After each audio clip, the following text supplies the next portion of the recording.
Ahí Belén. No, sí, Belén.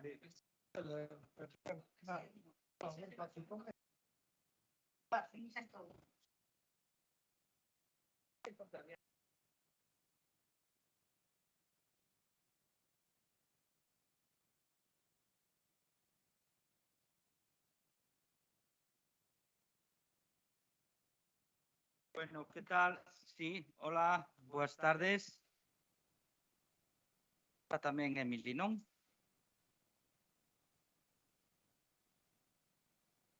Bueno, moitas grazas por vir. Hoxe facemos aquí no Centro Internacional de Prensa unha congregación presa por primeira vez e histórica os 7 decanos da Facultade de Ciencias da Comunicación.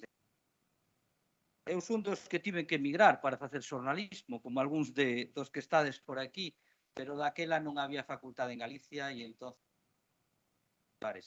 afortunadamente desde hai nada menos que 32 anos temos un centro de ensino exemplar moi bo aquí en Galicia, polo que pasaron durante todos estes 32 anos os 7 magníficos que temos aquí. Bueno, en realidade, teño vos que dicir, queridos compañeiros, esta é unha trampa. E caechedes todos como palominos. Este é unha trampa para que viñades ver, isto é unha excusa, para que viñades ver o Centro Internacional de Prensa, que os sintades xa como a vosa casa, que nos levou moito esforzo conseguir este lugar no cerne da cidade bella e que, sobre todo, ten aires de, por así decirlo, de liberdade, de defensa da profesión do xornalismo e do que defendemos e do que loitamos.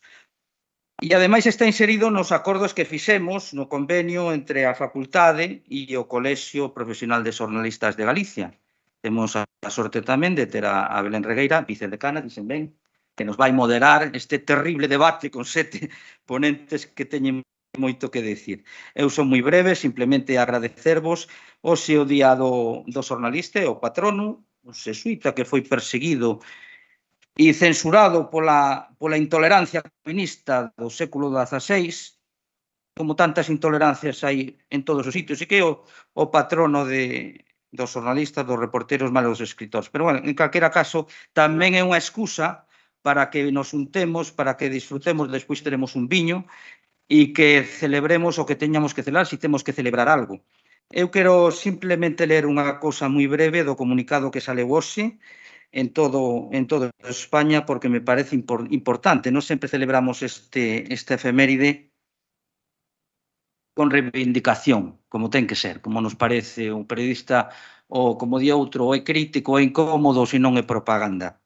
Entonces, entre outras cousas, se dice, no comunicado que fixo a FAPE, que por toda España hoxe está en castellano, é necesario, un párrafo, de primar el periodismo veraz, riguroso y ético como la mejor arma para recuperar la confianza y derrotar a los adalides de la demagogia y la intoxicación.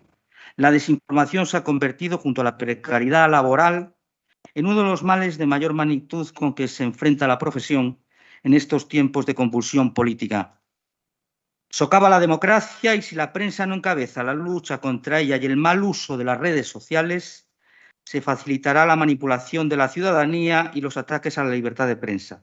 Solo fortaleciendo la independencia y el control crítico de los poderes, trasladando una información que permita forjar la opinión de los ciudadanos, se recuperará la confianza. Por eso denunciamos los ataques al libre ejercicio del periodismo, como los señalamientos de periodistas, el acoso online, especialmente a las mujeres, para amedrentar, presionar y acallar, discriminación de medios y periodistas, excluyendo en las ruedas de prensa o briefings aquellos que se tachan de críticos, intentos de imponer preguntas, ruedas de prensa sin preguntas, etcétera, etcétera, etcétera. Nada máis, moitísimas gracias a todos. Non vou nomear porque vai nomear tamén e vai dar paso, non temos moito tempo e temos moitos ponentes que falar. A nosa compañera Belén Regueira. Simplemente unha cousa, os compañeiros que vides aquí da asociación, temos o carné xa actualizados, xa recolledes aí con Estela. E tomamos un piño despois. Graciñas, cando queiras, Belén. Viña. Boa tarde, grazas, Luís, a todos e todas os que viñestes hoxe. Grazas por convidar tamén o Colexio Profesional de Xornalistas de Galicia a participar desta ocasión única, polo momento, a primeira na que se xuntan os 7 decanos e decanas da Facultade de Ciencias da Comunicación, unha ocasión moi acaída para reflexionar, claro, sobre o que supuxo a deste centro de formación universitaria, estes 32 anos de vida, o que supuxo para consolidar o espazo galego de comunicación, para avanzar na regulamentación da nosa actividade profesional e para permitir que xa 31 promocións de xornalistas nos formásemos en Galicia ou directamente nos formásemos como xornalistas. Así que grazas polo convite. Temos aquí connosco a 7 persoas que nestes 32 anos desempeñaron esa responsabilidade de liderar o que naquele momento era un novo proxecto no ano 91. Imos falar nos próximos minutos e escoitar a Emili Prado, a Margarita Aledo, a Xosé López, a Miguel Túñez, a Xosé Pereira, a Xosé Ramón Pousa, a Ana Isabel Rodríguez, os 7 decanos e decanas, para facer unha panorámica do que supuxo a creación da facultade e o seu desenvolvemento e a súa actividade durante estes 32 anos, pareceunos que o mellor era comezar por unha primeira rolda necesariamente rápida de intervencións nas que cada decano e decana pois faga algo de memoria e nos transmita o momento no que asumen esa responsabilidade na facultade, as necesidades, retos e problemas os que tiveron que enfrontarse e as solucións que foron atopando para ir avanzando. Iso nos irá levando tamén os cambios da sociedade galega, do xornalismo e posiblemente o debate e a conversa que podemos despois ter xa entre todos sobre eses retos os que alude o título deste encontro do xornalismo galego no século XXI. Empecemos logo desde Barcelona, creo que desde Barcelona, desde onde nos atende Emili Prado, un de tantos galegos e cataláns, que foi o primeiro decano comisario da Facultade de Ciencias de Comunicación de Santiago, que sabía xa o que era ter responsabilidades académicas na Universidade Autónoma de Barcelona, tamén o que supuña empezar uns novos estudos de xornalismo e comunicación no País Vasco e que tamén pois estivo nesa etapa primeira facéndolle fronte a esa chegada, a ese nacemento da Facultade de Xornalismo, daquela na Praza de Mazarelos, en Santiago de Compostela. Boa tarde, Emili, contanos logo como foi aquela etapa, aquel ano entre 1991 e 1992.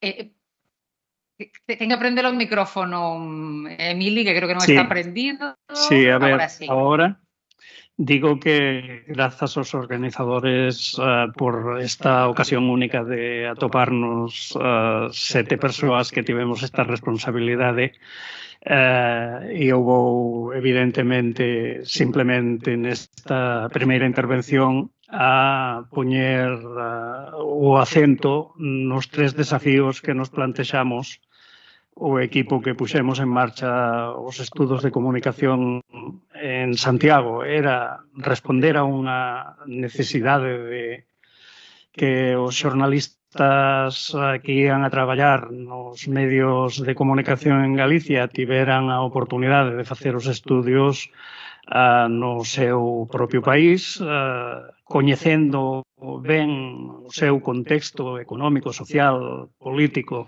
sobre o que ian a desenvolver o seu traballo, e esa foi unha das primeiras teimas que tivemos a hora de diseñar os estudios. A segunda teima era poñer sobre a mesa todos os desafíos desde o punto de vista da teoría e da práctica do desenvolvemento do xornalismo, que estaba nun momento en que xa se manifestaban algúns cambios radicais respecto ás etapas anteriores.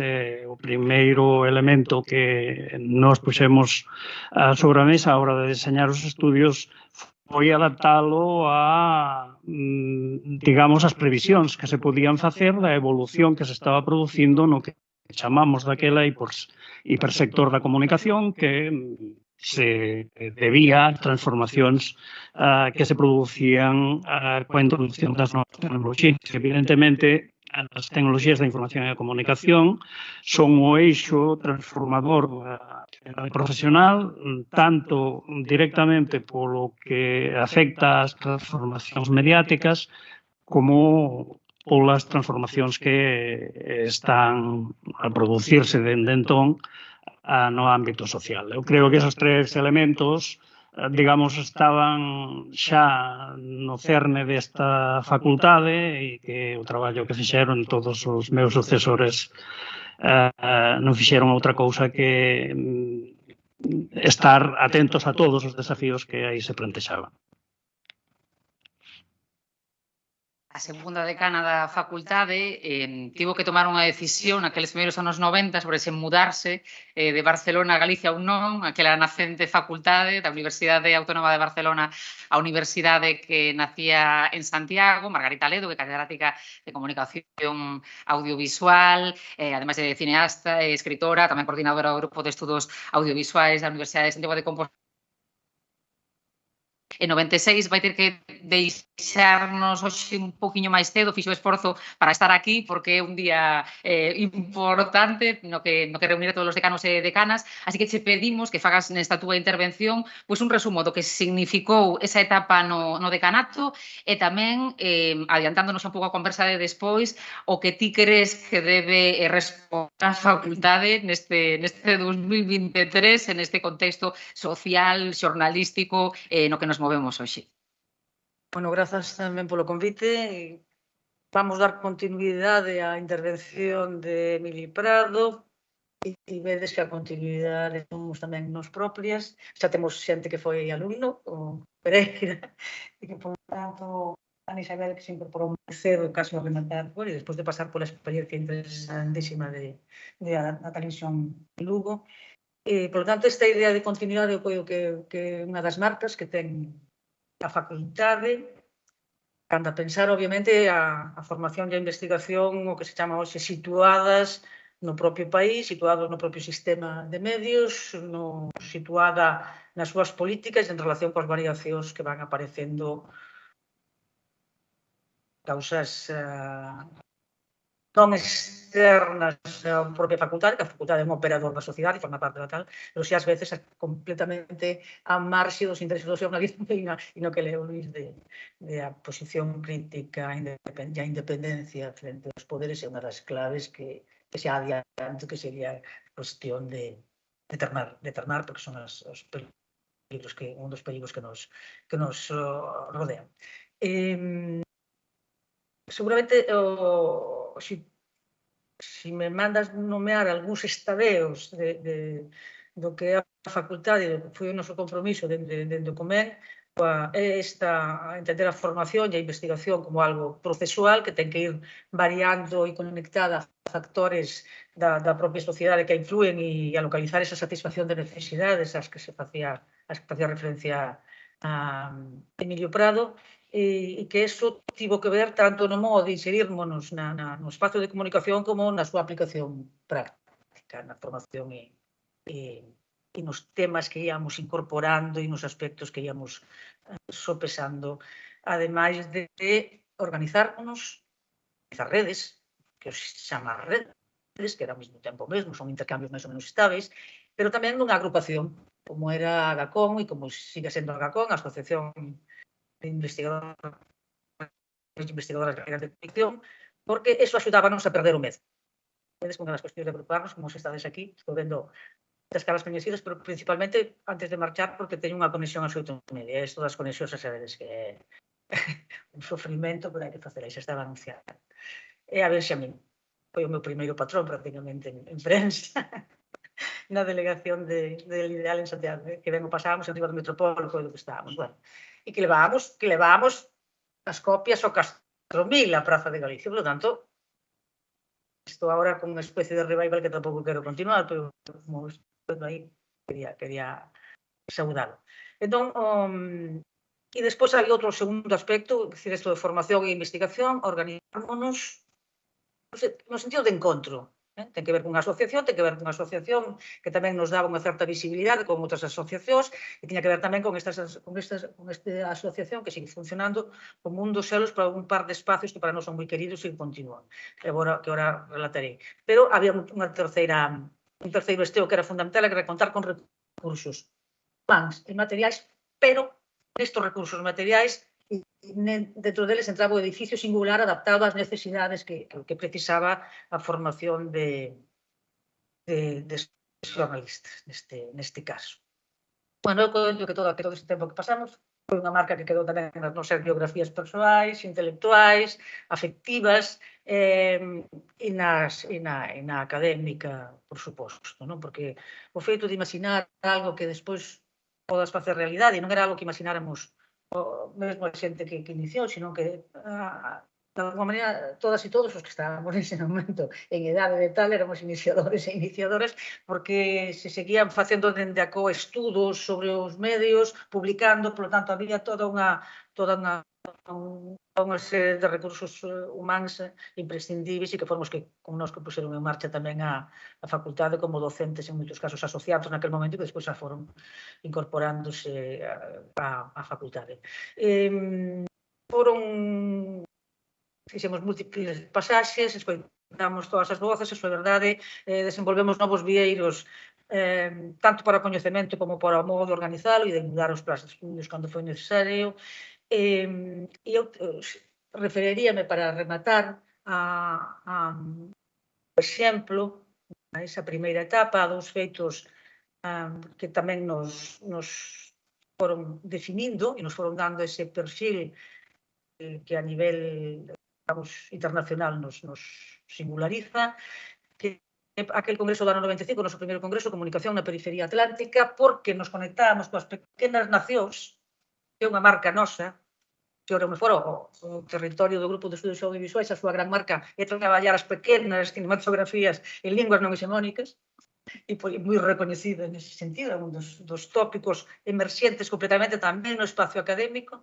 Era a comunicación na periferia atlántica para establecer esta serie de vínculos, pero non só o que acabo de denominar, con este universo xeográfico que vai de Finlandia até Portugal, senón, obviamente, con determinadas correntes de pensamento e teóricas que nos influíron moito, como eran os estudos culturais, como foi a economía política da comunicación, e que sin hai presentes, como son outra serie de cuestións que os meus compañeros desenvolverán moito máis coñecemento que a min. E o segundo, eu situaría moi perto tamén, aínda nos anos 90, polo tanto, nesa primeira década que estábamos en Mazarelos, que facíamos moitísimas actividades, había moita festa, estábamos moi conectados coa rúa, coa cidade, e iso tamén nos iba dando forza, nos iba dando pulo, que foi o segundo coloquio Brasil-Estado Español de Ciencias da Comunicación no ano 98, que nos abriu, nos conectou, alén con ese espazo multicéntrico que chamamos o espazo lusófono de comunicación, e neste caso entramos pola mellor porta que foi a de Brasil.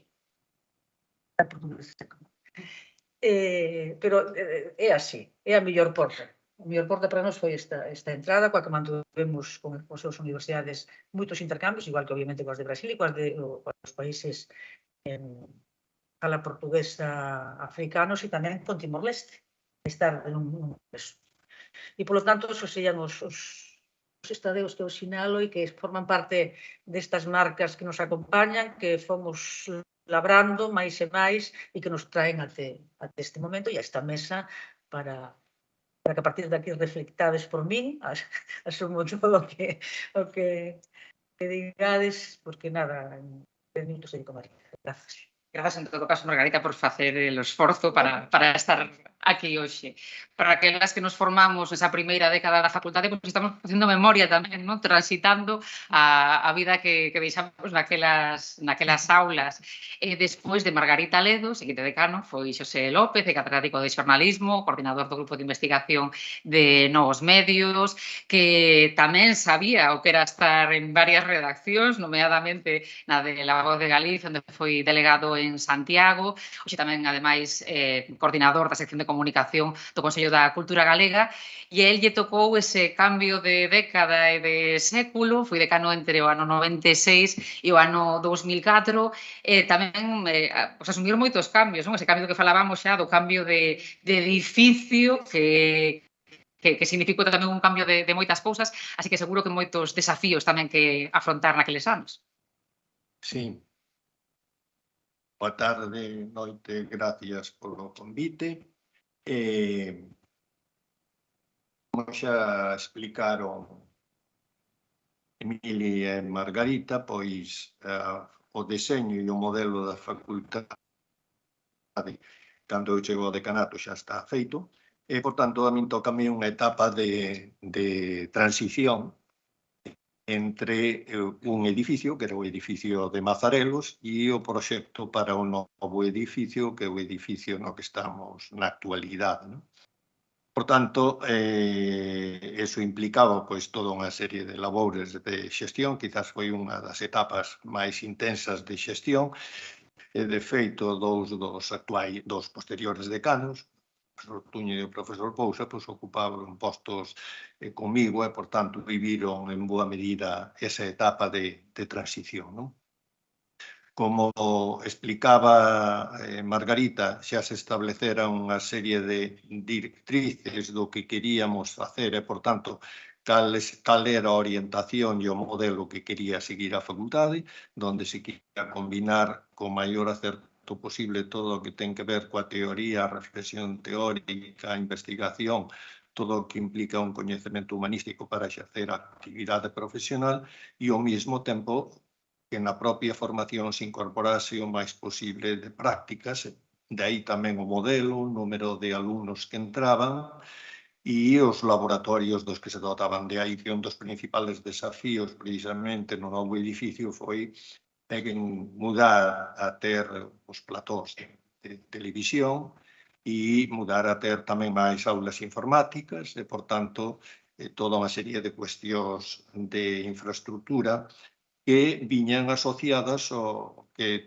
comentaba tanto Emilio como Margarita, os cambios tecnolóxicos que se están producindo, porque non podemos esquecer que vivimos en Mazarelos nacemento de internet dos anos onde había algunhas conexións como Ofer e aquelas primeiras iniciativas e logo que xusto cando vamos ao novo edificio pois empezan a facer xa as primeiras migracións algúns medios de comunicación, nomeadamente medios impresos nese momento, e logo aparecen tamén algunhas iniciativas xa nativas digitais. Por tanto, un escenario que logo é que hoxe vivimos e que logo vivimos todos que estamos aquí pois dunha forma moi intensa con cambios moi rápidos e unhas transformacións ás que había que estar dando constantemente a resposta, tanto como se dixo a ese modelo de plano de estudos coa súa actualización, como tamén as propias relacións co sector, que pouco a pouco se foron intensificando na medida en que iban saindo xa saíran promocións antes de pasar ao novo edificio, pero máis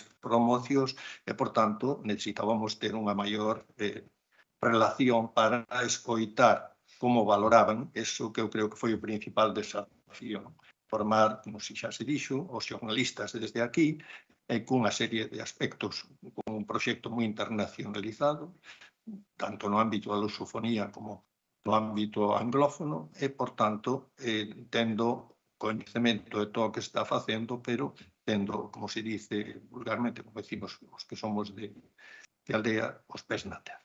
E iso é como podería resumir a etapa esa de transición.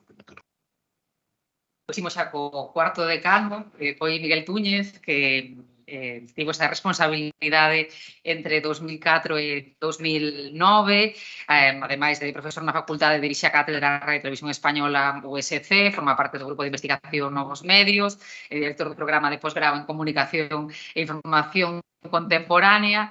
En eses 4 ou 5 anos que estivo a fronte do decanato, pois despois desta etapa de transición cousas que agora resumía Xosé López, vai ter tamén que facer memoria e recordar en que momento estaba aquela facultade, alumnado que chegaba e que pedía seguramente cousas diferentes ás que pedíamos a xente dos anos 90, como se ia respondendo desde a vosa responsabilidade. Bueno, boas tardes. Seguramente un toma conciencia de cando estás nunha etapa de cambios, incluso de cambios importantes, desde a perspectiva cando te das conta realmente de como estaba evoluindo todo.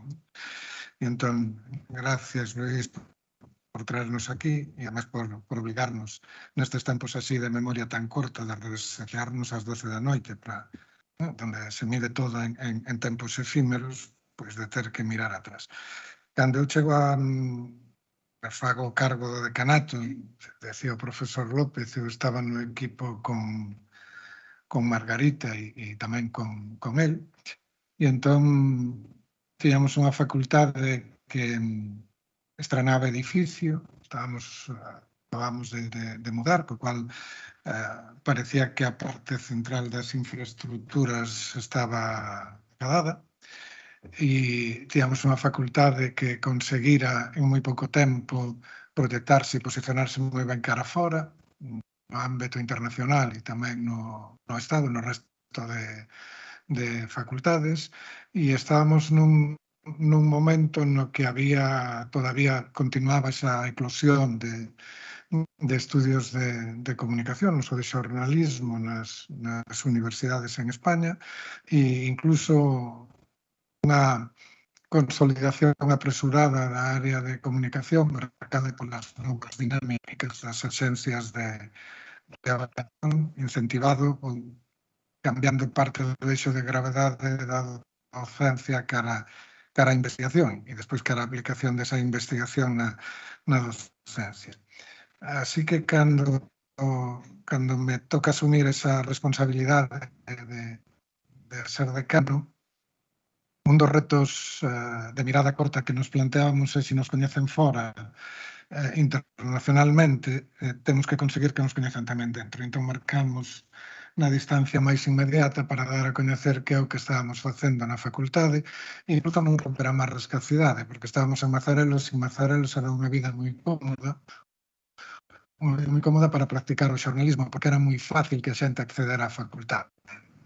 Resultaba moi doado facer prácticas, que a xente viñera, ou mesmo salir nun momento a tomar o pulso da cidade, porque casi permitía no transcurso dun aula poder ir, cubrir algo e voltar, que é o que non nos ocurría cando estábamos ali, e ademais que facíamos seguramente máis vida. Entón, ese era un dos retos, pero seguramente o máis importante era que nese momento de cambio, nos axustes de plan de estudio, había que volver a facer un novo plan de estudios, porque estaba Bolonia, se acababa o libro blanco e había que reducir o número de créditos de 300 a 240, mantendo en 2 anos, e non sabíamos moi ben con todas esas necesidades e as improntas que nos daba o propio marco legal regulamentario para os contidos onde movernos, porque significaba un plan de estudios que ao mesmo tempo que avanzaba, pois nos ataba moito máis no que era na posibilidade de facer a oferta. E tamén tiñamos que empezar a lidiar, a traballar en conxunto, a ir de amán as 3 facultades, porque tiñamos unha titulación que empezou solo como segundo grado, que se implantou en terceiro e que despois pasaría a primeiro, a de comunicación audiovisual, na que había moitas cousas que limar. E todo isto vinculado que estábamos cambiando un plan de estudios e estábamos cambiando había un cambio que había en perspectiva que non era unha mudanza que se está producindo para que as cousas cambien a un modo de ser que vai a continuar, senón que iba a ser un cambio permanente máis acelerado basado en todo o que era a transformación tecnolóxica, e os propios modos de intercomunicarnos e ao mesmo tempo con un plan de estudios que era un pouco máis limitado. Vos poño un exemplo para que entendades a limitación. Nos teníamos no plan bello unha asignatura que era non tiña contido, pode resultar estrano, é dicir, que temos no plan de estudio unha asignatura sin contido, era cuestións actuais de comunicación, pero eran digamos que eran como os balóns de oxígeno que permitían que o plan de estudios sempre estuvera actualizado, porque en cuestións actuais, ou en comunicación, tecnoloxía e sociedade, cada ano se podía renovar renovando o temario, o que eran temas que eran emerxentes. Era imposible nun plan de estudios de fai 5 anos pensar que hoxe teríamos que falar do metaverso, e o mellor temos que abordar o metaverso como contido que non está en ninguna materia como tal, digo, por poner un exemplo. E seguramente ese cambio, que a reconfiguración do plano de estudios e ao mesmo tempo de seguir traballando e de consolidando un sistema de relacións coas prácticas que vina xa desde o principio e que singularizaba a facultade, pois só foron os que marcaron, creo, así neste resumo apresurado, eses 5 ou 6 anos ao frente da decanato. En 2009 chega o primeiro decano que se formara na facultade, Xosé Pereira, que tiña daquela 33 anos, e era o decano máis novo, polo menos do campus de Santiago, e de parte da galaxia seguramente tamén.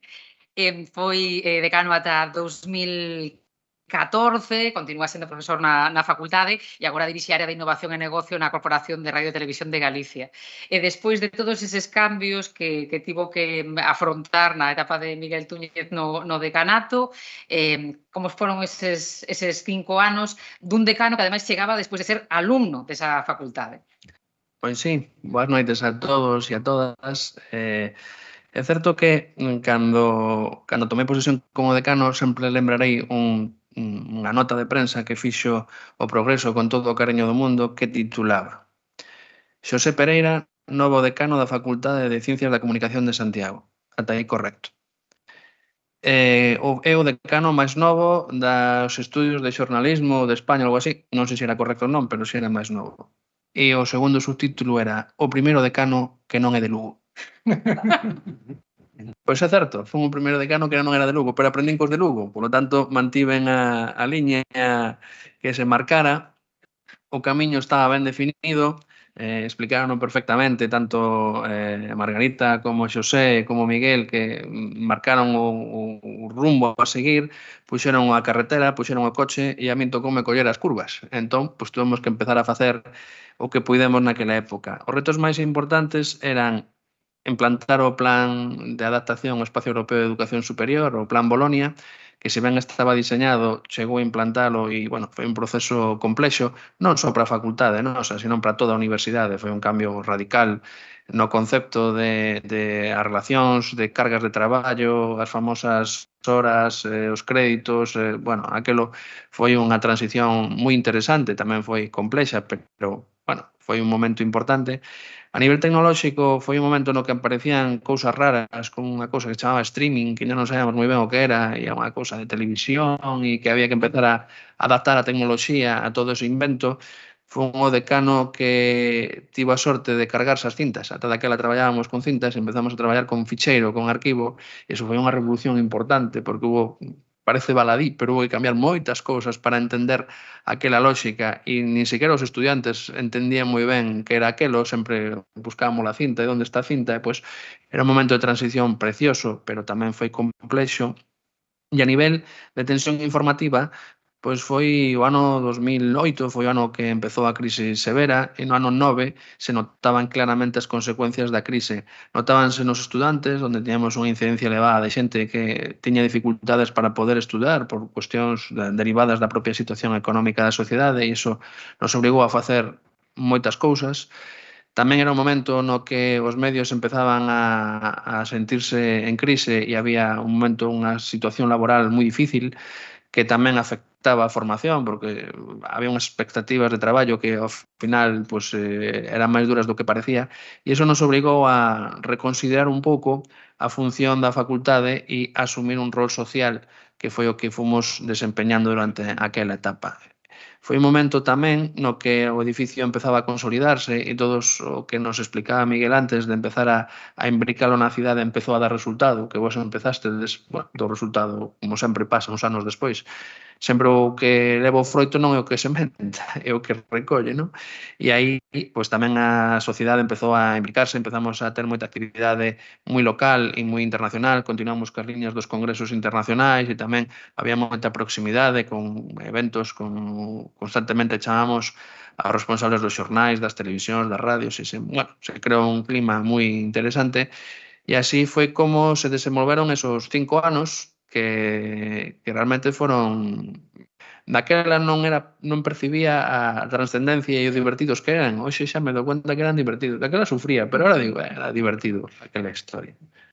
É posible que tamén o recorde como divertido xa Xosé Ramón Pousa, porque foi decano ata maio do ano pasado, e de feito está case a piques de dicirlle adeus definitivamente á facultade. Ele asumiu o decanato en 2014, ademais do seu traballo en prensa, en radio, como director de Antena 3 Radio, por exemplo, en Santiago, pois tivo xa cargos na facultade, foi vicedecano previamente, tamén director do Departamento de Ciencias de Comunicación, ademais do seu traballo nos grupos de Asociación de Investigación do ámbito da comunicación. E agora, desde ese momento de casi decir adeus, despois deses, pois tamén case unha década, 8 anos con esa responsabilidade, que quedan eses 8 anos no decanato, e tamén deste momento de despedirse unha facultade da que formaches parte durante tanto tempo.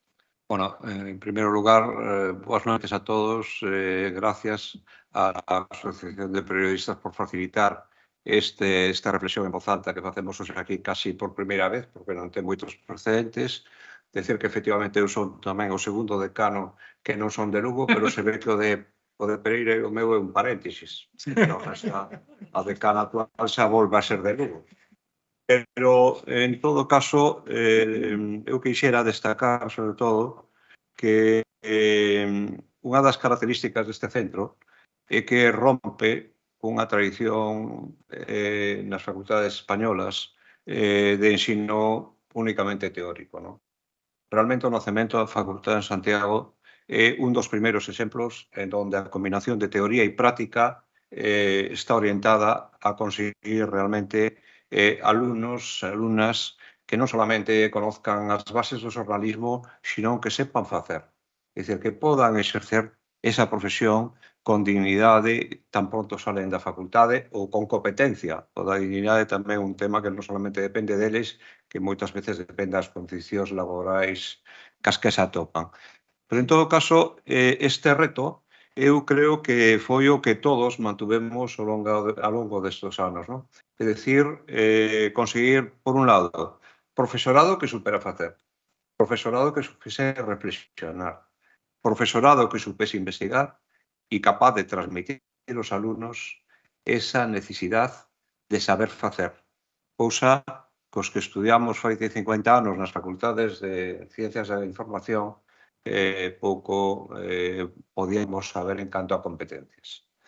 Bueno, evidentemente, cando eu chego ao decanato, o tren está en marcha e iso é imparable. As principales dificultades estaban solventadas, había xa un corpo profesional de profesores numerarios, isto con unha trayectoria académica importante, había unhas instalacións magníficas e había realmente unha xa historia en canto ao centro que facilitaba que os alumnos que accedían á facultad estuveran realmente, se sintieran auténticamente cómodos.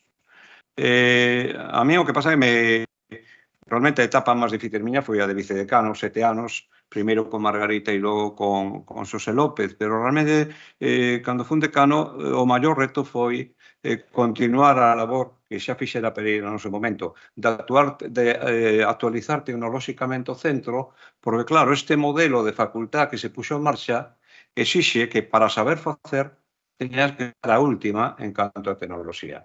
E que sucede? Que nunha universidade en crisis, nunha universidade tan empobrecida como aquela que vivimos, ter unhos equipos de radio, de televisión, de salas de redacción plenamente actualizadas, incluso por encima do nivel medio do que son os medios de comunicación, é algo ben difícil. A mí me tocou pelexar por isto, por renovar moitas das instalacións en unha época dunha crisis terrible que, primeiro, nos afectou o profesorado porque interrompiu as carreiras docentes da maior parte dos docentes que estaban peleando por ser profesores titulares, ou por ser catedráticos. Nos tocou lidiar, lógicamente, con unha situación económica na Universidade de Santiago absolutamente desastrosa e con un centro que, sendo novo e punteiro, se estaba empellecendo. E por encima, e isto é do que máis orgulloso me sinto, tocou unha pandemia. E na pandemia pudemos realmente demostrar que estábamos capacitados para, nunha situación dunha crise tan brutal, para que non se interrumpise en ningún momento o ensino teórico e o ensino práctico. E con eso eu xa me dou por satisfeito. E é o que podo decir. Rematamos este percorrido con Ana Isabel Rodríguez, a decana actual, que aínda non leva un ano no cargo, que ten no ámbito da televisión local pois unha das súas experiencias profesionais e tamén unha das súas liñas de investigación a que dedicou tamén a súa tese de doutoramento. Despois deste case primeiro ano no decanato e coñecendo xa como docente nos anos previos á facultade, despois deste transcurso da peripecia biográfica desta facultade de 32 anos, cales son agora as necesidades, os problemas e os retos para a actual decana? Pois digo o mesmo, primeiro moi boas tardes e moitas grazas polo convite, por propiciar este espazo de encontro entre os decanos e decanas da facultade. E creo que prácticamente é volver casi ao inicio, non, do que falábamos, porque son ciclos que se repiten, que están aí e que temos que volver a enfrentar, non só porque volvemos os de Lugo, senón porque tamén volvemos en moitos casos ás orixes de algúns temas que están en riba da mesa e que temos que, claro, nos tempos que nos ocupan agora, pero volver a afrontar. Entón, volvemos dentro deses temas que sempre nos ocupan a estar agora mesmo renovando planos de estudo, como decíamos antes, dentro de eses resquicios que sempre procuramos que estivesen para actualizar no momento máis inmediato posible os contidos, non? E seguir aí a vanguarda de o que se iba producindo, tanto dos avances tecnolóxicos, etc., xa no minuto a minuto dos planes que tiñamos. Sí que é certo que chegan momentos nos que se fai indispensable acometer, non, unha nova estrutura a fondo. E iso foi o que xa fixemos desde hai algún tempo, xa tamén na etapa de Xosé Ramón. Teño que decir que eu tamén estaba no equipo de canal de aquelas como secretaria da facultade, xa e empezou un pouco o percorrido no que nos atopamos hoxe. Estamos implementando ese novo plano agora mesmo con segundo curso xa pola mitade, porque empezamos agora o segundo cuatrimestre, para o ano que ven empezaremos con terceiro das 3 titulacións: xornalismo, comunicación e o dobre grao en xornalismo e en comunicación.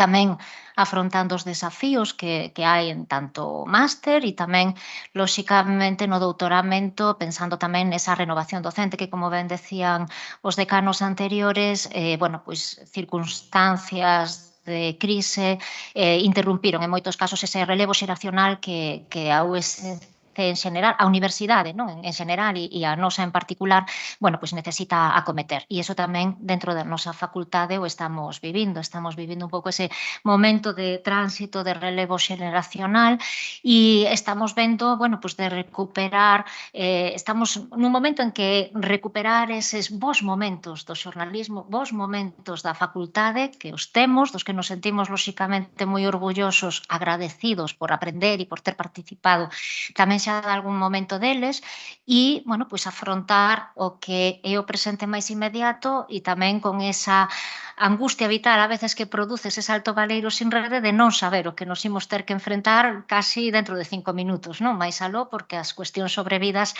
sempre están aí, non? Pero, en todo caso, eu como desafíos así máis inmediatos, a parte do plano de estudos que comentaba hai un momento, é recuperar tamén en parte esa vitalidade, non? E ese pulso da vida universitaria que coa pandemia efectivamente viuse moi afectada, pero tamén co que foi a evolución da sociedade en xeral e tamén da vida compostelá, é dicir, recuperar un pouco ese pulo da universidade e da nosa facultade, fortalecendo esa comunidade que hoxe xa despois deste tempo podemos sentir, non, que hai ese latexo de comunidade alrededor da nosa facultade e aí precisamente pois os egresados son un gran valor e un gran tamén en este caso orgullo para nós.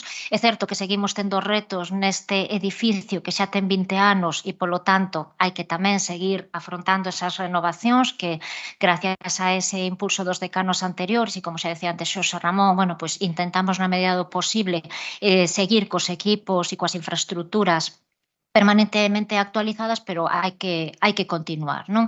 E efectivamente, pois conectando a nosa facultade coa sociedade, co sector, que é o que máis tamén nos preocupa, porque si lóxicamente formamos os xornalistas para que despois teñan as mellores oportunidades posibles no sector e, sobre todo, pensando na sociedade, e seguir fomentando tamén as vocacións. Polo tanto, nós tamén temos a mirada moi posta nesas etapas precedentes do ensino, non, para que cando poidamos contar, non, con esas novas vocacións teñamos, bueno, pois un alumnado disposto a participar.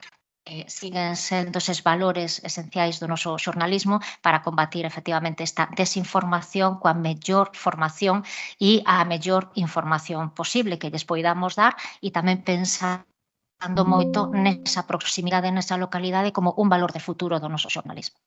Falaba Xosé Pereira de cando empezamos a escoitar a palabra streaming, esta mesa redonda está hoxe tamén retransmitíndose por streaming, e temos a distancia tamén a Emili Prado, que non nos esquecemos dele, que en canto queira intervir agora na conversa entre vos non terá máis que levantar a man tecnolóxicamente. Esta facultade creouse para un lugar e creouse nun tempo. Foi mudando, como nos postes contando, ao longo destas 3 décadas, pero é verdade que o reseteo temos que facelo cada vez cada menos horas, os cambios tecnolóxicos son vertixinosos e os cambios de todo tipo son cada vez máis difíciles de vadear e afrontar desde a serenidade e a fondura tamén, non? De non ter que subirse a todos os barcos en marcha. E entón, abrindo xa este debate, e enseguida abriremos tamén a todas as intervencións que queirades facer, as vosas opinións e comentarios, con todo este xigantesco cambio en todos os ámbitos da vida, nestas circunstancias convulsas nas que vivimos, estes diagnósticos apocalípticos sobre o xornalismo do presente e do futuro, que facultade necesita ou que necesita da facultade a sociedade galega e o xornalismo galego neste momento. Non sei, Emili, que leva un pedazo de tempo calado, que se acaba de Barcelona, quere dar tamén a súa opinión, porque el tamén está, como Xosé Ramón, no tránsito de despedida que é o da vida universitaria nos próximos anos, non? Eso é. A ver, eu gostaríame decir que síntome autorizado a decir desde fora, sendo iniciador deste proxecto, pero non polo que eu fixera, sino polo que fixeron os que me sucederon, que esta é unha facultade que ten gañado un prestixio a nivel internacional e a nivel español, e que o ten xustamente porque leva no ADN esas cousas que se foron describindo e que ligan co que ti plantexabas, que é hai que estar atentos a discernir entre o que son os cambios estructurais e o que son os cambios episódicos. Estamos demasiado pendentes, moi a miúdo, da última moda en tecnoloxía, da última moda en produción de contidos, na última moda en as crisis que se están producindo a nivel empresarial, etcétera, pero realmente eu acho que esta facultade formou a unha gran cantidade de profesionais que teñen o coñecemento suficiente para identificar cales son esos cambios estructurais e cales son os epidérmicos. E esquecerse un pouco dos epidérmicos para fazer un bo diagnóstico. Por poñer un exemplo, os cambios tecnolóxicos e as mudanzas que se producen teñen nunha primeira fase unha incidencia directa en como se produce a comunicación en xeral e o xornalismo en particular. E evidentemente todos estes cambios contribuíron a facer, digamos, un proceso de precarización da profesión que só polo feito de que hai unha conciencia profesional ou, digamos, o compromiso dos xornalistas de defender a súa capacidade de garantizar unha información independente, unha información reflexiva, etc., vese sempre ameazada tanto desde o punto de vista da estructura da produción como das formas en que se producen os contidos, e por eso nestos momentos hai que facer referencia polo menos a 3 tipos de ameazas para a práctica do xornalismo.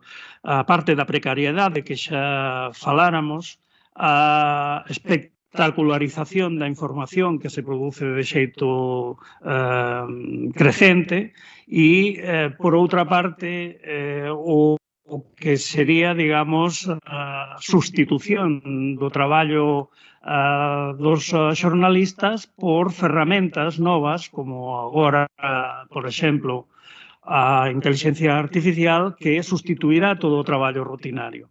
Iso quere decir que non ten máis senso o xornalismo? Pois non, iso quere decir que os xornalistas teñen máis responsabilidade que nunca antes no pasado para defender a función de intermediarios que certifican, acreditan frente ás tendencias tanto de falta de independencia como de falsificación da realidade, que sería todo o fenómeno das fake news. Os xornalistas son máis necesarios que nunca. E a facultade, obviamente, interpreta de xeito acertado que hai que analizar todos esos cambios para seguir dando ferramentas aos xornalistas para enfrentarse a esos desafíos do futuro. E como nos pode dar a facultade os novos xornalistas e os xa egresados, que tamén seguimos mirando polo ramo de vello para vos, ferramentas para afrontar este escenario tan abrumador que tamén describía Emili? Os que xa fostes, Ana, xa pois algo foi avanzando, non? De cal é o seu diagnóstico e a súa receita, pero seguro que esas conversas que moitas veces se producen de maneira informal, pois agora podemos compartilas e os decanos que antes foron tamén poden compartir diagnósticos e posibles solucións.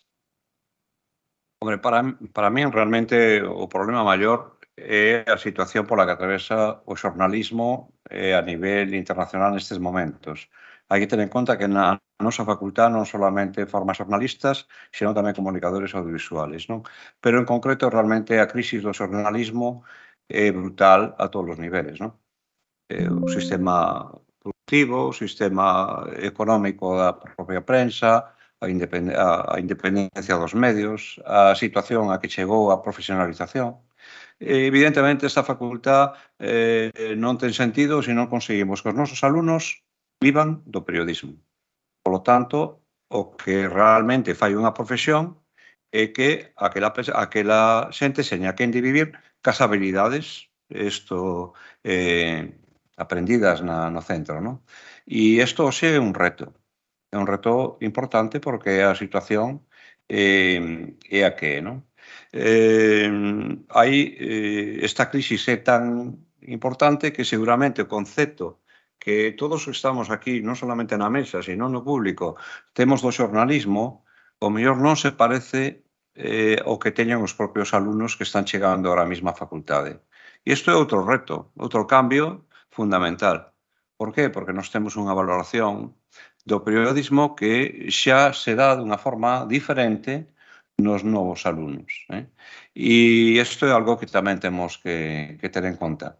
Hasta ahora fomos saindo adiante, creo que dunha forma solvente e clara, porque realmente as técnicas xornalistas, o que enseñamos na facultad, en definitiva, son moi importantes na sociedade da comunicación. E entón, realmente, estamos formando a persoas que igual non van a exercer un periodismo tradicional, pero que con destas rutinas productivas que aprenden no centro, poden desenrolar na sociedade da comunicación papeles moi importantes. E iso que explica que realmente a facultad non teña un gran problema de colocación do personal, aínda que as condicións laborales son as que son, pero os estudios te dicen que os 2-3 anos están casi todos colocados, dunha forma ou doutra, non? Pero isto é algo evidente. Ahora ben, nesta circunstancia, para min, o reto maior, sobre todo para os que quedan, que lles quedan anos para reflexionar, é ver cal é o papel das facultades de Ciencias da Información, e particularmente de Periodismo, neste contexto. Porque o mellor non solamente se trata de modificar e actualizar os plans de estudios, sino de darlle unha volta máis profunda o papel nas universidades. A pregunta, pido resposta dos dous Xosés de Miguel, tamén.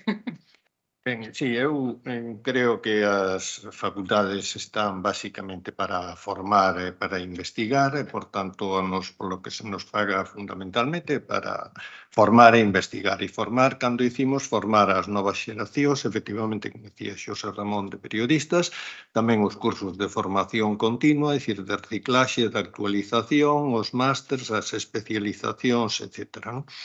En todo caso, o periodismo é da sociedade e está na sociedade e vai depender a súa evolución e parte dos seus desafíos do que queira tamén a sociedade que sexa o xornalismo. Demostrou nun contexto, sobre todo da aparición da modernidade e do xornalismo tal como hoxe entendemos e a profesionalización, que foi útil, que é útil nun contexto determinado, e o gran desafío é demostrar que é útil tamén nun contexto comunicativo completamente diferente, é dicir, onde hai hiperabundancia de mensaxes e onde hai novos desafíos, non? En todo caso, o periodismo tamén sempre tuvo que ser un pouco incómodo, porque é contar a función básica, o básico do periodismo persiste, é dicir, ten que contar o que pasa na sociedade, o que pasa na sociedade ás veces resulta nos cómodo ou incómodo, según como nos afecta, según como nos situamos, según que posición estamos. Hai distintos sectores, ámbitos, actores sociais, e, por tanto, esa complexidade non vai desaparecer porque aparezan novas ferramentas ou porque aparecen efectivamente novos desafíos. En definitiva, o meu punto de vista é que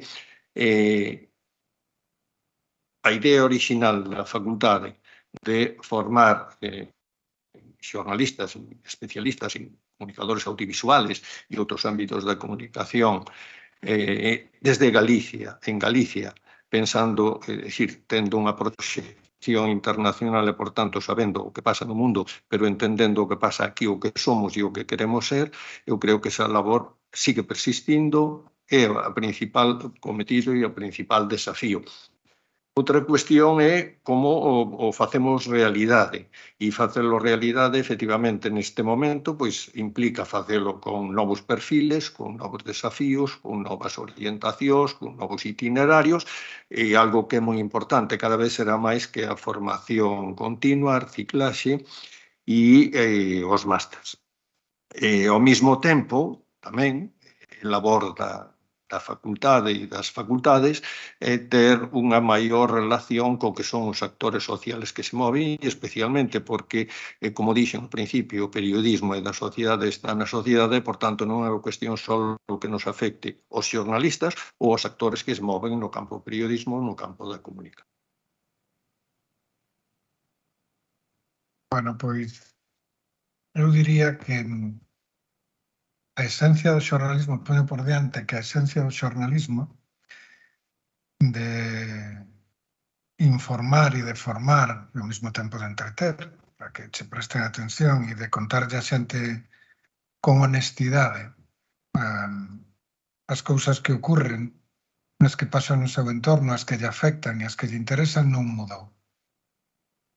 Pero seguramente todo o demais é que entrou nunha transformación e nunha hibridación que fai que todo cambie, porque cambiou absolutamente o modo que temos de comunicarnos e de interrelacionarnos entre nós como individuos. E, por tanto, non podemos pensar que o xornalismo hai que mantelo nun tarro de esencia para esa idea de que temos unha configuración de como hai que facer xornalismo e pase o que pase, cambie o que cambie, que eso non vai cambiar. Se somos capaces de manter esa idea central de con honestidade contarlle a xente o que lle afecta, o que pasa no seu entorno, o que lle interesa, e ao mesmo tempo axustarnos o que son os modos de interrelacionarnos, seguramente estaremos mirando cara a futuro de como hai que facer as cousas. E tampouco hai que ser excluinte, quer decir, o xornalismo reflexivo, o opinativo, en profundidade, ten necesidade, pero hoxe non ten espazo. Por o que decíamos antes, un pouco en broma de resetearnos, pero porque marca tamén a nosa forma de actuarnos. Non lle encontramos espazo porque vivimos tamén na dinámica do clic e na dinámica do rendemento. E por algo que os xornalistas nos gusta moi pouco que nos digan e ás veces non asumimos, pero non somos profesión liberal, somos asalariados. E, polo tanto, estamos nun entramado que ao final busca un rendemento que vai máis alá do que nos buscamos como profesión, que podría estar nesa proyección social ou nese rendemento social ou nese servicio público e servicio á sociedade que hai que encaixar co que son tamén as necesidades das empresas en cuanto que elaboradores de produtos. A mí non me asusta a idea de facer xornalismo en TikTok, nin me parece que seña irreverente, pero eso non está pelexado co que pode ser xornalismo en profundidade para explicar, dun modo interpretativo, o que está acontecendo.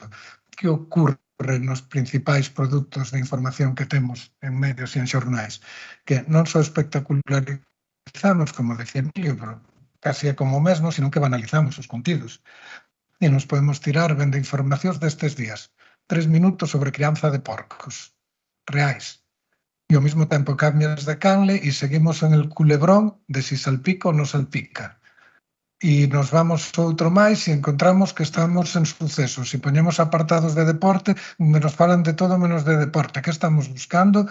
Consumo fácil, rápido, de entornos de móvil, redes sociais que podemos facer a maioría nós como individuos, pero adaptado a formatos que nunca deberían ceder, no que Emilio decía ao principio, de non deixarse levar polo que é o efímero, polo que é o do momento, e cambiar o estrutural do que teria que ser realmente ese tempo informativo. E ademais, a parte da, que aí coincido plenamente tamén na parte de automatización e de inteligencia artificial. Eso nos leva a pensar que o mellor os amigos, os veciños do xornalismo están cambiando. Igual non estamos tanto onde estábamos antes e hoxe estamos necesitados de outra xente que nos faga entender como e saber e aplicar realmente como facelo. Eu non lle temo a automatización. É un dos temas que estudiamos, a veces me digo como que é apocalíptico, porque eu sí que creo que o 90% das tareas que fan os xornalistas as pode facer un robot en breve. En realidad xa as podería facer hoxe, xa as pode facer hoxe. E entón eso non o vexo realmente como unha amenaza, o vexo como un reto, porque o que nos fai é mirar hacia atrás e volver hacia as esencias. Que é o que mudou basicamente no xornalismo? A rutinización. O deixarnos ir, o dormirnos, o acostumbrarnos a clichés narrativos, a contar todos os medios as mesmas cousas, a abaratar un pouco a cadea productiva, porque todos vamos o que está preparado para dar cobertura. Digo non todos individualmente, sino como medios. E o que está faltando aquí é a parte cognitiva do xornalismo. Esa parte diferenciadora. O que apoia a cadena de valor non é saber facer as cousas. O que eu podo apoiar como xornalista non é redactar. Teño que redactar, pero non é a redacción o que a mí me diferencia como xornalista, sino o que me ten que diferenciar como xornalista é a capacidade de encontrar o elemento narrativo diferenciador de interese para a audiencia que llegou a contar e despois saberlo escribir. Pero si no, cuando me abandono e creo que solo está en cubrir, ou cando as empresas deciden que a miña principal función é cubrir, ese é o que nos falla. Bueno, me estou indo cara a reflexións personais, pero creo que o que necesita a facultade é botar en riba da mesa tamén estas cousas, telas moi presentes e formar non únicamente no que ás veces reclaman os alumnos, que son as habilidades técnicas. Alguén non sabe de radio, non sabe de son porque manexe unha mesa, ou non sabes de foto por manexar unha cámara. Se non tes os conceptos do que significan os planos, os volumes, se non tes todo o demais para poder abrir as regletas e saber como hai que facelo, pois te cambian de mesa e perdiche todo o coñecemento. E nós non podemos deixarnos levar por quedarnos neso, sino por ir tamén ás esencias. Pero temos enfrente o alumnado que realmente o que está demandando é eso outro. Como de coñecemento inmediato. E ás veces és o mellor profesor que lle estás ensinando a subir tamén dos conceptos que significa traballar co son, por poñer o exemplo. E iso é o noso reto, como estar pendentes do que pasa, poder ir un paso por diante, porque non se trata de formar para o que ocorre hoxe, sino de empezar a formar para o que está en previsión que vai a pasar, e ao mesmo tempo saber, mantendo esa esencia, adaptar o que pode ser toda a transformación dos tempos. Cando dices salpique, falas de Shakira. De tenis. Vale, vale. Eu creo que nunha facultade como a nosa, probablemente en calquera outra disciplina, hai que ter sempre unha doble mirada. Hai que ter unha mirada para atrás e unha mirada para diante. A mirada para atrás tende a ser aquela que intenta axustarse ás tendencias que están nese momento funcionando. É no que decidimos formar a xente para que traballe dunha forma inmediata, é o que ademais busca reflexionar e traballar as grandes esencias do xornalismo. Empezamos a falar de conceptos claves, objetividade ou do que fora, e iso é o que realmente vai reforzando cada día máis os alicerces que sustentan a estrutura do xornalismo. Eso normalmente interprétase pola sociedade como a desconexión entre a facultade e a profesión. Cantas veces escoitei aquilo de que na facultade falades de teorías da comunicación, Marshall, Maluja, non sei que, pero a hora da verdade hai que ir facer a nota de prensa ou a reportaxe, non sei que. Creo que é unha interpretación, enténdoa, creo que non é xusta, e a medida que vas avanzando na vida vas te dando conta que non é nada xusta, pero é como se interpreta nese momento. Logo hai outra mirada, que é a mirada que vai para diante, que na universidade están máis da investigación, que son os que se encargan, os que nos encargamos de ir construindo o futuro que nos parece máis adecuado. Non esquezamos que as grandes plataformas de comunicación que hai agora mesmo no mundo naceron nun entorno universitario. Facebook, Twitter, Spotify, Google, YouTube, todos naceron nun entorno universitario porque empezaron a montarse as estructuras do que alguén diseñaba como posible futuro, e a ese alguén acompañaron moita xente que encontraba nesas solucións unha nova forma de relacionarse. Eso tamén o facemos nos aquí. Nos establecemos modelos, establecemos pautas que se van consolidando no tempo e de vez en cando van aparecendo e pasando a aplicación real. Esa doble dicotomía nos obliga a ter esta tensión constante que cando un está no decanato é un rollo, un batatero, pero creo que é imprescindible. O rollo é os alumnos que nos demandan quero ser moderno, quero TikTok, e que onde hai un chroma key para facer unha realidade aumentada, onde están decano, me dicían a mí, e vos decían a vos, cando era alumno tamén decía o mismo, hai que reconocelo, pero onde están estas novas tecnoloxías, onde están os ordenadores de última xeneración XJK, onde están as cámaras modernísimas? Esa tensión obríganos a ir reflexionando na investigación, a ver, se esta xente pide isto, que vamos a solucionar, pero non debe obnubilarnos, e coincido co que vos dicíades, coa parte de, oiga, se queres unha cámara supermoderna, terás que saber o que é un plano medio, e terás que saber que aporta un plano medio, e cando se debe utilizar un plano medio, curto, o que sexa, ou cando hai que, eso do contraste de fontes, que nunca o entendemos hasta que estás aí e ves que é imprescindible.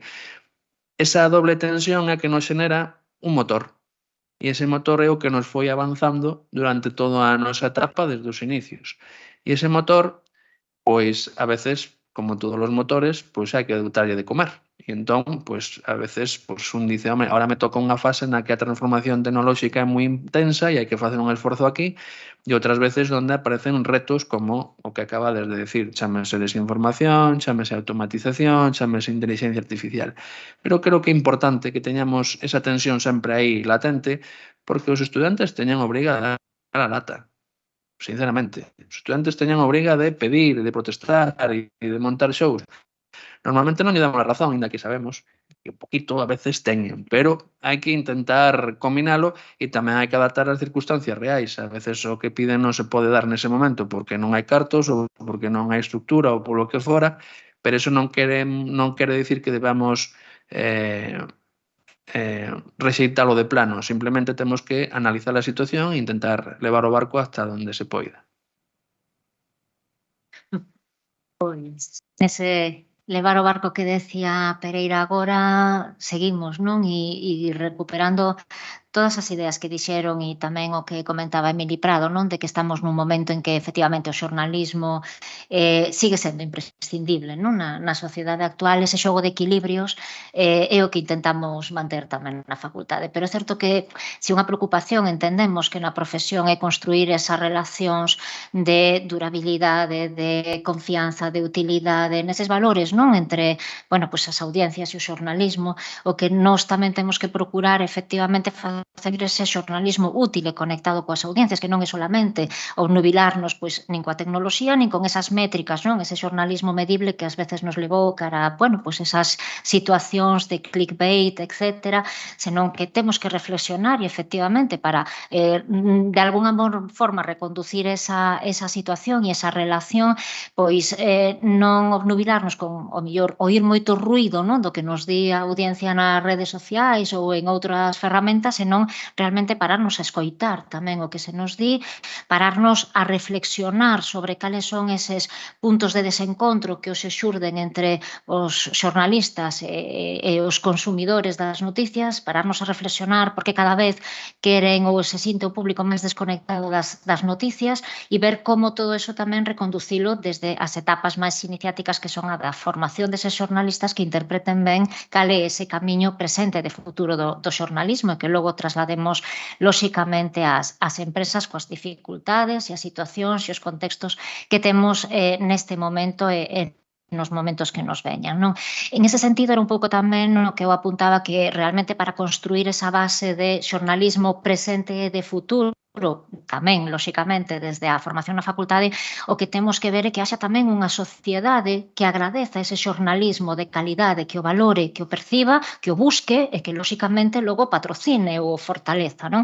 E nese xornalismo de futuro e nesa relación de construir esos públicos que valoren esa sociedade, que valore o xornalista, non, e o traballo xornalístico, que agora temos unha grande crise, non, de confianza e de credibilidade na nosa profesión, temos que empezar polas capas máis baixas. Por iso decía que ás veces unha parte do noso labor creo que está tamén en construir esas audiencias non desde que xa somos os profesionais, non, de cara aos públicos que xa están, digamos, como consumidores, senón desde esas xeracións máis novas que teñen que desde a base ter toda esta aprendizaxe. Por iso mirar cara a esas etapas tamén previas do ensino e ver como o xornalismo nos podemos ir de alguna maneira tamén posicionando neses contextos, creo que vai ser tamén definitivo para que despois esa sociedade valore e busque, ademais, o noso traballo, nos busque como xornalistas e nos diferencie, como decía Emili Prado, non? Pois dentro de todo este equilibrio, o xornalismo e o xornalista ten máis valor que nunca, non? Porque esa mediatización está aí e ten moito valor. E ese valor engadido que creo que temos que seguir buscando en medio de conectarnos tamén, lóxicamente, nas ferramentas, nas canles, como decía Miguel, pois se ten que ser a través de TikTok, pois será a través de TikTok ou de donde esté, pero sempre con esa esencia e con esa mirada e con esa perspectiva e ese obxectivo. Vamos esperar tamén o que teñan que dicir e que preguntar ás persoas que hoxe nos acompañan, entre as que hai compañeiros e compañeiras de profesión, egresadas da facultade, cidadáns e cidadás, oxalá alumnado tamén, non? Que tamén é unha loita continua e que seguro que queren tamén achegar aos seus comentarios a esta conversa sobre a historia da facultade e tamén sobre a historia recente, presente, futura do xornalismo, especialmente no contexto galego. Así que esperamos as vosas preguntas, comentarios a aquilo que estivemos escoitando.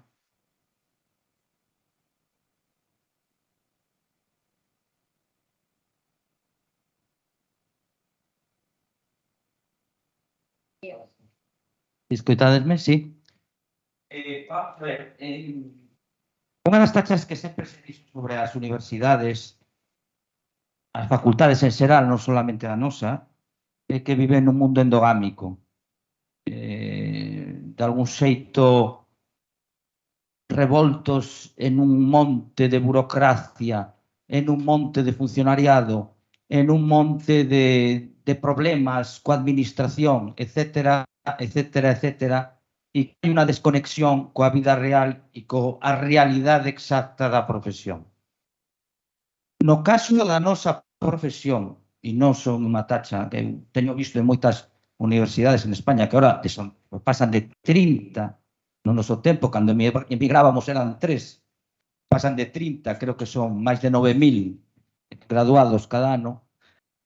Unha das cousas que desde o sector e desde as asociacións profesionais votamos de menos de as facultades é, digamos, un punto importantísimo de solidaridade e de unión no sector que nos estamos deixando os dentes, por exemplo. Solamente vou dicir unha cousa, coa defensa da titulación. Hoxe en día sigue sendo a titulación de xornalismo, sabemos que non é, o noso título non é habilitante, eso xa sabemos, non é un título de medicina e tal, o de veterinaria que é obrigado, hai que estar colexiado, o que sea.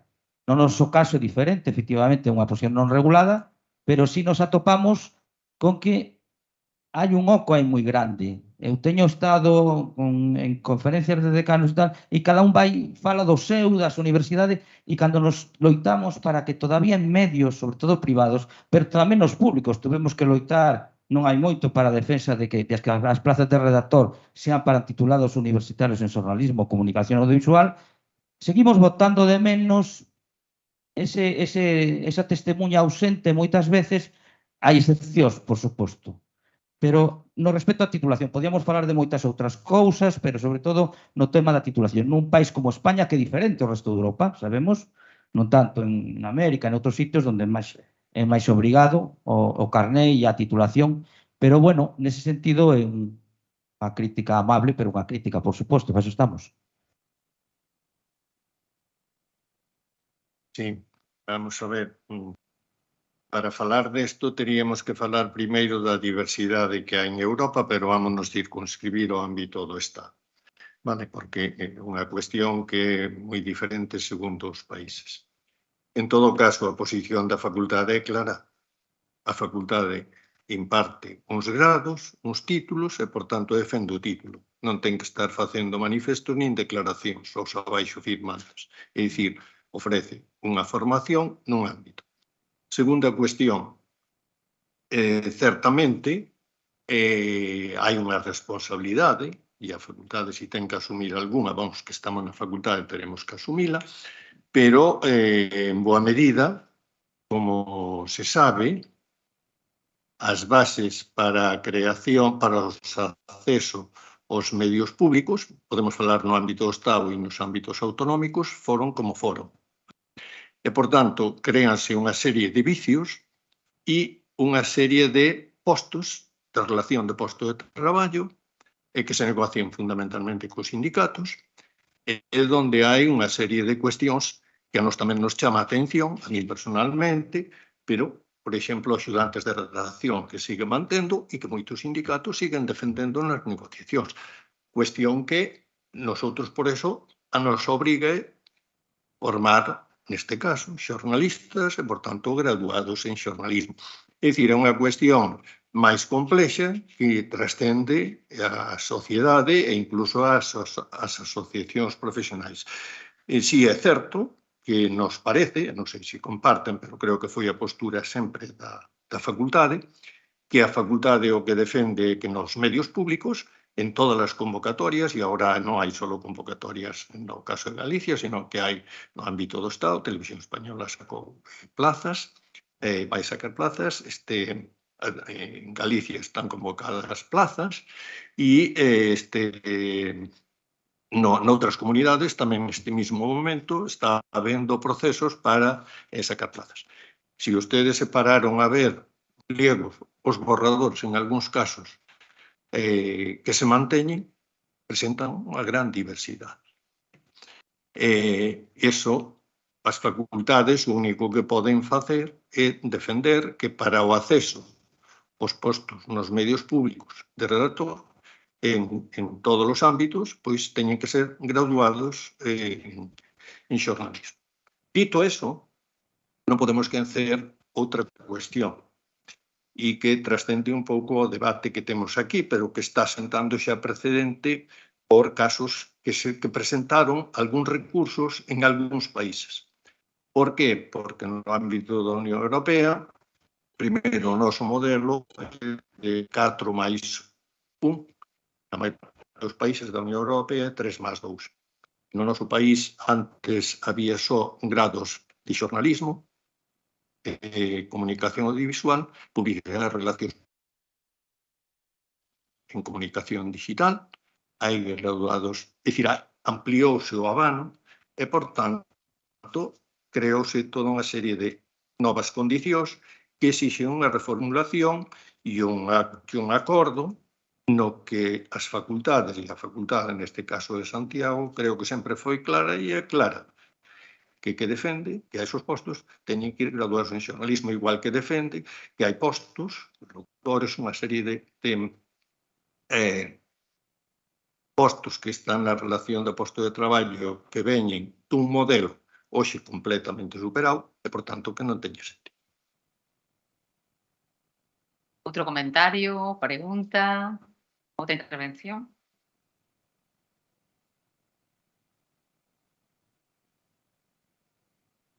Moi básica, entendo que todos os alumnos están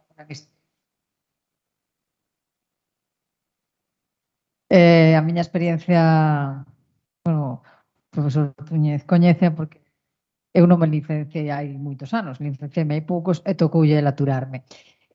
Naqueles tempos eu xa traballaba e chamaba moito a atención que eu viña de estudiar en Madrid, estudiar en Pontevedra, e na Facultade de Santiago si palpei certa apatía polo debate no alumnado. As cuestións críticas é unha certa falta de que eu cuide de momento brada, pero si é certo que non coincido habitualmente en foros de debate con alumnos de xornalismo de Santiago. Nas actividades que este Centro Internacional de Prensa convoca non veñen, supoño que estarán todos por streaming, quero pensar. En roldas de prensa as que se pode acudir libremente non van. Supoño que están todos pendentes do streaming. Pero o mellor tedes outros datos e me animades máis, porque cando me chegan a min a redacción da TVG, podo dicir que son unha xente informadísima do que pasa en todo o mundo, excepto en Galicia. E moitos non saben o que pasa en Santiago. E a min iso me preocupa moitísimo, porque amo profundamente esta profesión e agradezo moito os coñecementos que me destes. Como me miras a min, Maite, e me nomeabas a min. Bueno, non sei se estará en streaming, non vou a xustificar, pero estamos nun período no que non hai docencia, non hai aulas. Entón non están en Santiago e seguramente iso tamén pois axuda a que non estén aquí. Nunca foi, con honestidade, nunca foi unha facultade na que houvese unha grande participación nos eventos, nin nos eventos que se convocan desde dentro da facultade. Tamén é certo que non todos os xornalistas, non todos os alumnos que están na facultade queren ser xornalistas. Nin siquiera aqueles que están facendo xornalismo non todos están pensando en dedicarse ao xornalismo no sentido clásico como entendemos, sino que algúns están en ámbitos que teñen que ver coa comunicación ou con outros entornos onde sí pode haber esa preparación no ámbito do xornalismo. Non sei se é un problema da facultade ou un problema xeracional, porque algo que sí que nós temos comentado é que nunca teníamos moi claro si, seguramente son as dúas cousas a vez, non? Pero si é que cada vez eran máis novos, ou eran no sentido de que eran menos adultos, ou cada vez era que nós éramos máis maiores e íbamos notando máis a diferenza, pero sí que notábamos como un distanciamento o mellor das primeiras promocións, donde éramos, vamos a decir que todos moito máis combativos, a unha situación un pouco máis hoxe que están nas aulas ou que serían os fillos daquelas primeiras generacións, pois unha situación un pouco máis acomodada e o mellor con menos espírito de rebeldía ou de crítica, cando menos, ou de combate, no sentido vinculado ao xornalismo, cando menos na aula. Pero non creo que ocurra na facultade e que seña unha excepción no que é o modo de comportarse da xuventude. E ás veces é moito máis fácil leválo ás redes ou estar asistindo a ese mesmo debate desde os seus terminales, nos que están. Todo o mundo está conectado con algún terminal cando está na aula, incluso as salas de redacción como tal desapareceron porque teñen esa conexión, que o mellor manifestalo en vivo. Na pandemia sí que se nos deu un caso despois da pandemia donde había a veces aulas de silencio. E cando nos preguntamos que pasa, pois si nos preocupa, porque o que intentas desde primeiro tamén é fomentar traballo en equipo. O xornalismo non é unha carreira en solitario, pois se pretendes correr tú solo, vas doado, non?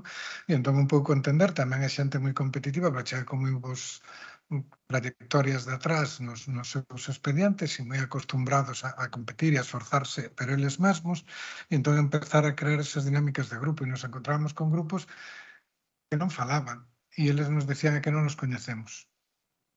Entón, claro, bueno, pues pode ser que cada quen estaba no seu entorno doméstico, logo chegaba o punto de encontro, pero cando intentabas estimular, tomade isto como un banco de ensayo tamén, porque dentro de nada tedes que sair a compartir con desconocidos dinámicas de traballo, como te decías das rodas de prensa, custa.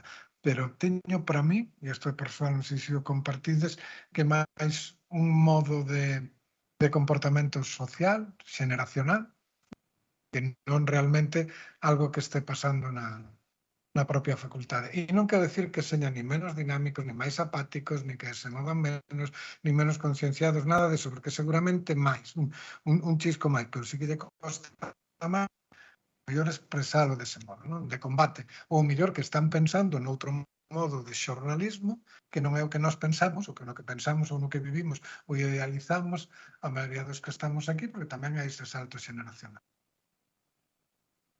Comparto ese punto de vista e ademais hai outra cuestión que é evidente, a diferencia, a diferente percepción que teñen os alumnos cando rematan, cando se gradúan e que teñen 10 anos despois do seu paso pola universidade, non? E iso vémoslo nos procesos de avaliación, vese que teñen as persoas que... E logo tamén hai un mantra que repetimos, eu creo, e que a mí interesame moito, porque xa ven desde os presocráticos, que creemos que a xeración seguinte son moito peores, hai unha degeneración progresiva da xeración.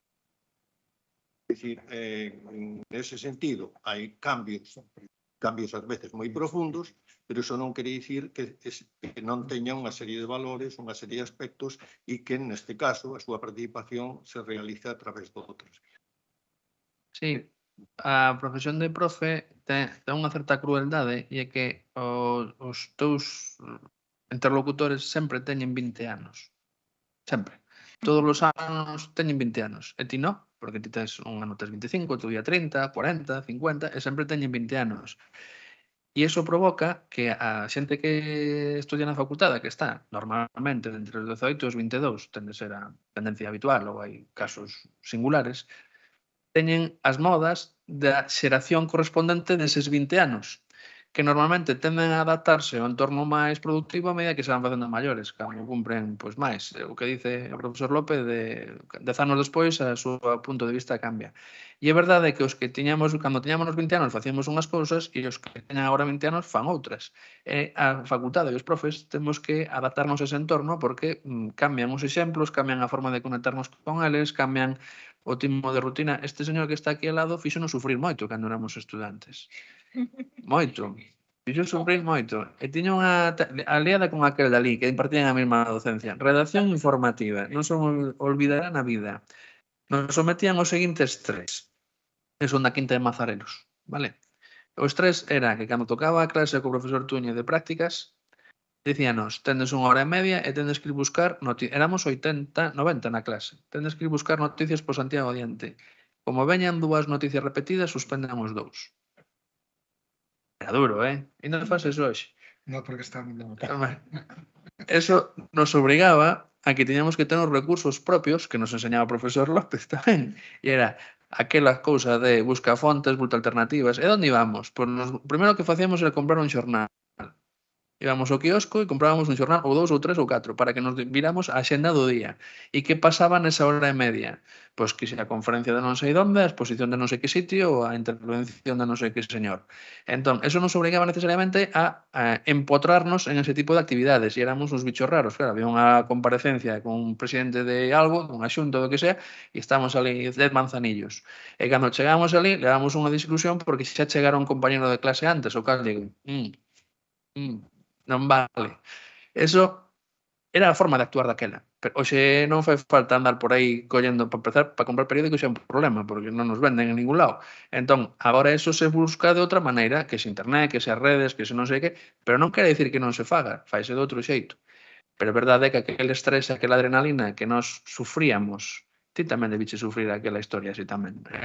Sufríamos naquel momento, hoxe se sufre de outra maneira. E eu vexo os tres cando impartía clase que facía algo medio parecido a isto e todo o mundo googleando, volvéndose loco, non chega, mirando ahora, ese estrés tamén non había ali.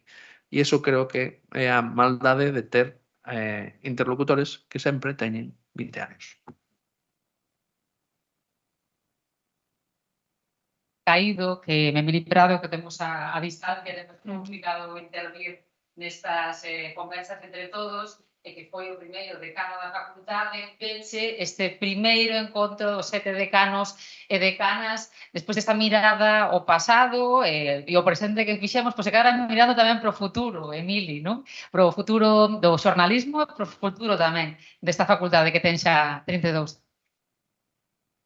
Bueno, eu acho que, en fin, a conversa que presenciamos hoxe ou que estivemos a facer, os comentarios que agora mesmo estivestedes facendo, son un bon exemplo de como hai que encarar o futuro, que é facendo un bon diagnóstico do presente, tendo en conta a experiencia do pasado e sabendo identificar cales son os retos do futuro. E, por exemplo, este elemento que podría parecer puramente, digamos, circunstancial, que é como se manifesta o xeito de relacionarse as persoas na sociedade actual, independentemente de que sexan estudiantes de xornalismo, que sexan estudiantes de xornalismo en Santiago ou que sexan estudiantes de xornalismo en Berkeley. É dicir, hai un cambio estructural que hai que saber identificar para darlle unha resposta adoitada. Identificar tamén os problemas estructurales. Temos un problema estructural, o xeito de que haya unha tecnificación das relacións humanas, cambia tamén o xeito na que temos que observar a realidade social para poderla transformar en información e saberla interpretar como información contextual. O mesmo problema que se lle plantexa aos cidadáns de dificultade de interacción que non sexa mediada tecnolóxicamente, pon problemas para saber identificar cales son os problemas das relacións humanas en términos de organización social. O xornalista ten que ser capaz de vencer esas dificultades para transformala en unha interpretación que permita a sociedade identificar tamén eses problemas. Por exemplo, o tema da desinformación, o tema estrela das fake news, o feito de que poidan correr como a pólvora as informacións non contrastadas, fai que a sociedade tamén acabe identificando como un problema o feito de non ter fontes de información de autoridade. E se recordamos a pandemia, se fixo aquí referencia en máis dunha ocasión, a audiencia dos medios de información de comunicación de masas aumentaron a súa audiencia durante todo ese período porque a xente empezou a identificar o problema de non ter unha información que estivera contrastada. Por tanto,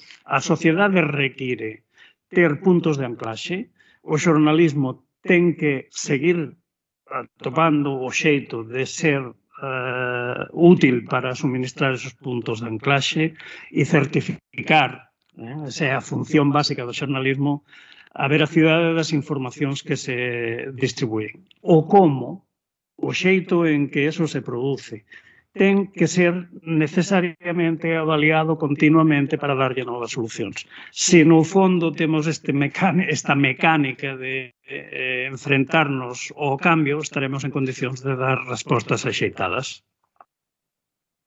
moitísimas grazas a Emili Prado, a Margarita Ledo, que tamén nos acompañou hoxe, foi a segunda decana, a Xosé López, a Miguel Túñez, a Xosé Pereira, a Ramón Pousa, a Isabel Rodríguez, os 7 decanos e decanas da Facultade de Ciencias da Comunicación.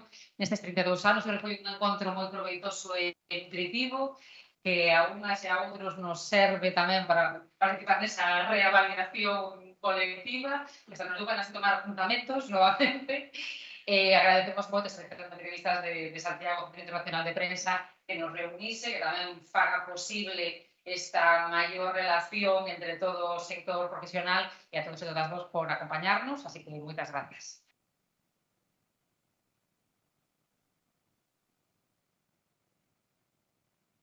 Ahora.